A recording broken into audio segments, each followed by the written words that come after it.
గుండెల్లో గాయమేమో చల్లంగా మానిపోయే మాయ చేసే ఆ మాయే ప్రేమాయే.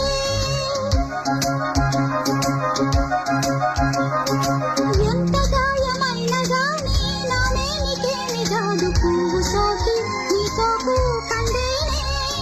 వెలికి రాని వెర్రి ప్రేమ కన్నీటి ధారలోన కరుగుతున్నది.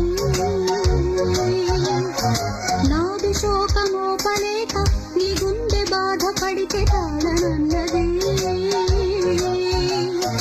మనుషులెరుగలేరు మామూలు ప్రేమ కాదు అగ్ని కంటే స్వచ్ఛమైనది. మమకారమే ఈ లాలి పాటగా రాసేది హృదయమా. ఉమాదేవిగా శివుని అర్ధభాగమైనాలోన నిలువుమా.